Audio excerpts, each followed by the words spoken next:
Hello, I welcome you all to this session on web technologies. Okay, as we all know, it's a bundle or package of so many technologies clubbed together. Basically, there are two things. First is your front end designing, okay, and the second one is the back end data processing activity. Why do you visit a website usually? You browse for certain books to read some book, okay, online, or maybe you want to purchase something, which is online shopping, right? Similarly, you also perform some online transactions, right? So data is very vital in all these activities. Whatever data that you submit, whatever forms that you fill online, all these are very much helpful, right, in performing all your transactions. So now let us learn how do we facilitate or how do we launch such websites, how do we design such websites, and what are the various technologies that are used in doing all these activities. Okay, so basically there are 5 units, and the first 2 units are dedicated only for the front end designing. That means website designing tools we will be learning. Okay, the third, fourth, and fifth units are dedicated for the back end data processing activity.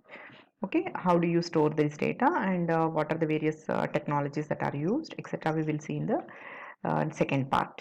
Okay, now let's today focus on unit 1, and in unit 1 we will be learning three parts. First is your HTML, okay, second is your cascading style sheets, and third one is your dynamic HTML. Okay, these three things we are going to learn in first unit. Also we will learn something about JavaScript. Okay, so let's today focus on the first part, that is HTML. So these are some of the learning objectives. Okay, so these are some of the things that we will be learning in HTML. So HTML, having told you, stands for hypertext markup language. Hypertext, that means it's not normal text, it is hypertext, electronic text. Okay, on any website you find some links, right? You click on that link and it will take you on to another website or another web page or another image or another link, right? That link or that text is now called as electronic text or hypertext. Okay, so we call it as hypertext so that it is creating, okay, it is creating or it is taking you to another link. So now what is meant by this markup language? What do you mean by markup language? So this usually what are the languages that you have learned till now? You have learned C programming, you have learned C++, and you have learned Java programming. These are basically programming languages. Now similarly, HTML is a standard markup language for creating these web pages and applications. Okay. Now HTML is usually used to create some static websites. Okay, and HTML describes the structure of any web page. Okay, so there are some tags, okay, which are used in order to design your web pages. Okay, so as first basic stepping stone before starting up HTML, I would suggest you all to install front page. Okay, which tells you, actually front page is a software. Front page is a software which tells you about how do you uh, use three different things in your single window. That means first is your design screen, where you can design what you want on a single web page, visible items, non-visible items, anything. Okay, the second screen is a coding page where you can code the HTML text, and third screen is the HTML output. Whatever you have coded, the output of the HTML screen can be seen in the third window. Okay, in fact third tab, three tabs it has. And front page, if you can install once, it will be very easy for you all to understand how these HTML pages are designed and how they are run. Okay, now in this first let us start with what is meant by hypertext markup. Okay, so markup language is nothing but where you can apply some layout, some formatting of the text document, okay, on the screen, right?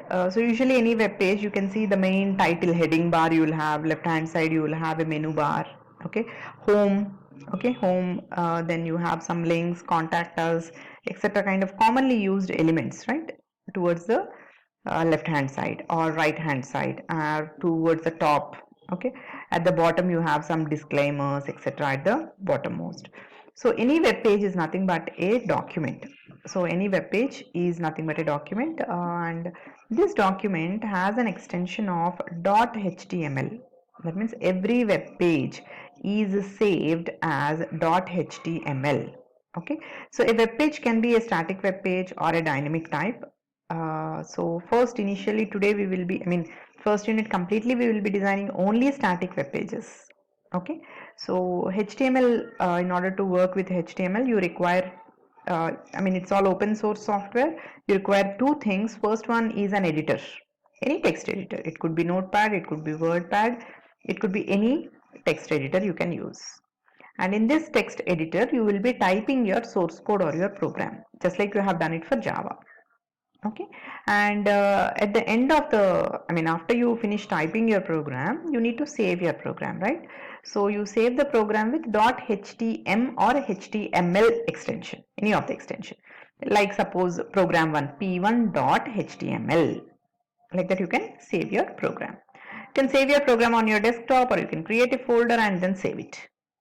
Now after you save, how do you run the program? That means render your program. Here you require only one interpreter, HTML interpreter.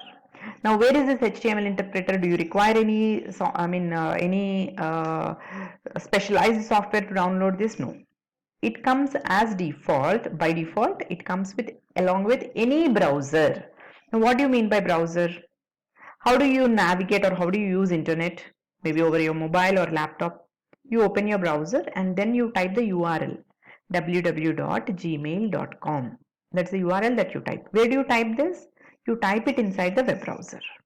Now what is meant by web browser? Web browser is nothing but it's a piece of software, right? It's a piece of software which renders or which opens any web page or any website for you. So you open the website based on its name, URL.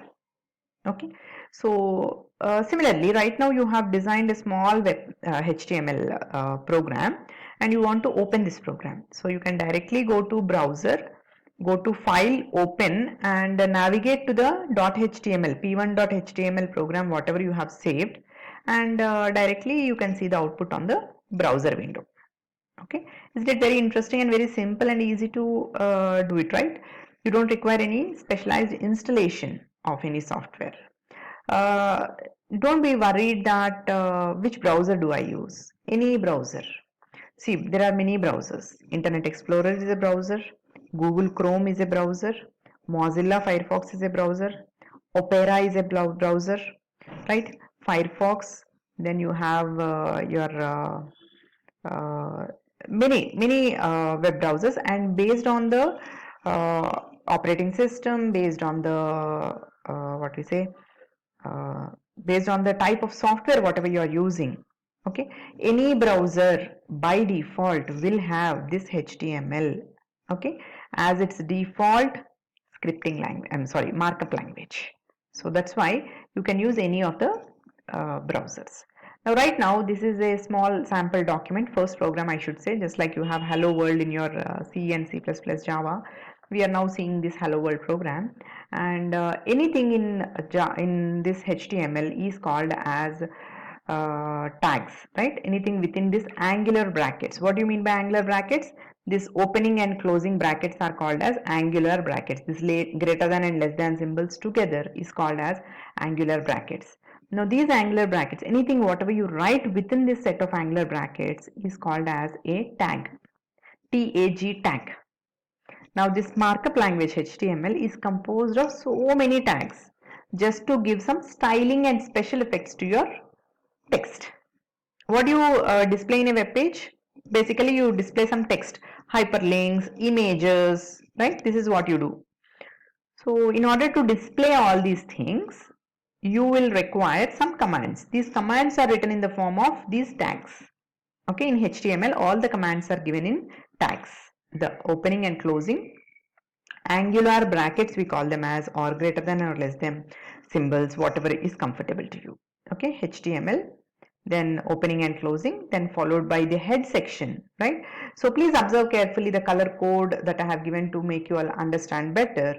that any HTML opening tag is directly given as greater than less than symbol HTML followed by greater than. This is called as opening of the tag, and whatever you want you write it inside this and then you close.